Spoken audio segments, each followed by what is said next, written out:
Hey guys, it's Anya and today I'm chatting through my favourite books all the way back from 2015 and discussing whether or not I still consider them to be favourites. I've already made a video like this on the books I read in 2014, which I will link down below. This video is also totally inspired by a little series that Sam from Thorns is doing. She's one of my favourite booktubers to watch, and when I saw that she was doing this as a series, I thought it was a great idea to both revisit my own reading and let you guys know what my reading used to look like before I joined BookTube, but back when I was still very much a viewer myself, so I'll link her video down below as well. Back in 2015 I read 82 books and I narrowed it down to my top 10 with a few honourable mentions. I'm gonna talk about only one of those honourable mentions because I think it's funny that it didn't make the top 10 at the time, and that is The Final Empire by Brandon Sanderson. I have obviously since reread this. I talked about this in a couple of months ago in one of my wrap-ups, and the Mistborn trilogy is one of my all-time favourite things I have ever read. Brandon Sanderson is like peak favourite author up there in that list, and my reading since 2015 has definitely skewed more towards epic adult high fantasy. And this list certainly reflects the fact that it used to be more towards young adult and a little bit more varied regarding genre as well. The first book on my actual favourites list was The Manifesto and How to Be Interesting by Holly Bourne. This book centres around a girl who starts a blog where she's teaching people how to be popular and making her way into the popular circles at her school by making herself interesting. This is a sort of formulaic thing, I would say. I've definitely seen other books and films that follow this kind of trope. I remember being absolutely blown away by the way The Manifesto on How to Be Interesting actually covered it. It gave it a really fresh perspective, really handling not just the repercussions socially and whatnot, but mentally and what might actually drive somebody to do this. There's a lot of talk in it regarding self-harm and regarding depression, and especially as a teenager reading that myself was really powerful. I wouldn't consider it a favourite anymore, but definitely a book I'm glad I read back at the time. The next book is Red Rising by Pierce Brown, and I'm gonna say straight away that this is definitely still on my favourites list. I'm still reading the new books that are coming out within the Red Rising world that follow after the original trilogy. Red Rising was one of my first deep dives into futuristic epic sci-fi. Definitely broadened my eyes to that genre. The way that Pierce Brown handled the world as well was exquisite. I prefer the first trilogy actually to the books that are coming out now, and I would regard Red Rising in general as one of my peak books ever. And when I talk about my favourite series in general, it's always up there. Then we have I'll Give You the Sun by Jandy Nelson. This book is hard for me to talk about because I don't remember like anything that happened in it, but I do remember absolutely loving it. It's a contemporary story about twins who were very close when they were younger, but a tragedy sort of tears them apart, and we get the current story from Jude and stories from the past from Noah. Together they're combined to tell us basically about these two siblings, the tragedy that befell them and the impact of it before and after. I can't in good conscience put it on my all-time favourites list still, knowing that I don't really remember what actually happened in the book. But I do very much have it on my reread pile, which is all the books I've brought that I'm like, I remember loving you and I want to experience that again. I've never been that much into contemporaries. Like, I enjoy them every now and again, but I'm not, you know, I'm a fantasy gal. But this is a book that I so badly want to go back to because I do remember loving it, even if I don't consider it a favourite anymore. Next we have The Unbound by Victoria Schwab. This is the young adult series of Victoria Schwab that I adore. It was this book, in fact, that actually turned me completely towards loving Victoria Schwab.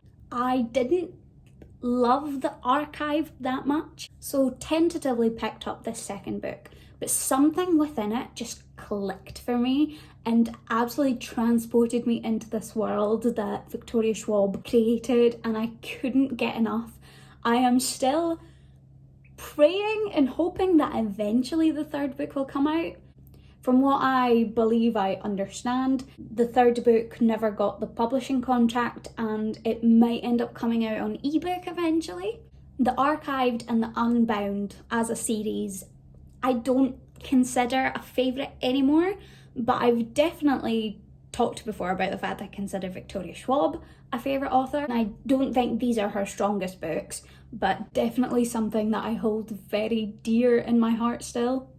Next we have An Ember in the Ashes by Sabaa Tahir. This is a Roman-inspired high fantasy. In this we follow Laia, who is a scholar.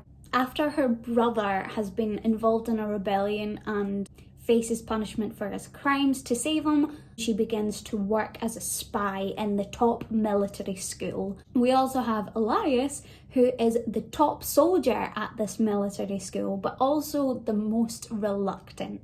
These two navigate the world, and I remember living for it and living for the romance that they ended up having. Sadly, I do think this series itself has fallen a little bit out of my favour in terms of there's just books that I've read that stuck with me a lot more.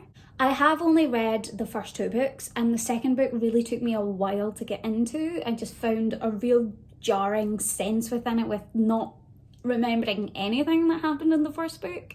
I think it's a very good example of young adult high fantasy, but I definitely can't say I consider this series a favourite anymore. I do have plans to finish it though. I've just bought the third book and very much hoping that it is gonna end up back on that favourites list because I've heard very good things about it. Next we have Winter by Marissa Meyer. This is the fourth and final book of the Lunar Chronicles, which is a series of sci-fi fairy tale retellings. Winter itself as a book wasn't my favourite in this series, and I think didn't quite wrap it up the way I wanted it to. That being said, the concept itself of the Lunar Chronicles, almost a warm, fun sci-fi world mixed with fairy tale retellings, which I will say I adore a retelling. I love a retelling. Was everything I've wanted in a book and more. The Lunar Chronicles is always going to stick so deeply in my heart. I think it's embedded in there, like among books that I read when I was younger, like Harry Potter for instance, that just stick in your soul, and I'm like, I am never letting this go. Speaking of retellings, we also have A Court of Thorns and Roses by Sarah J Maas. This is her second fairy series, but is a loose retelling of Beauty and the Beast. Our protagonist, Feyre, unknowingly kills a fairy and is forced to go and live beyond the wall that separates the human and fairy realms. This book itself is weird to talk about once you've read the others, because the series gets exponentially better in book 2.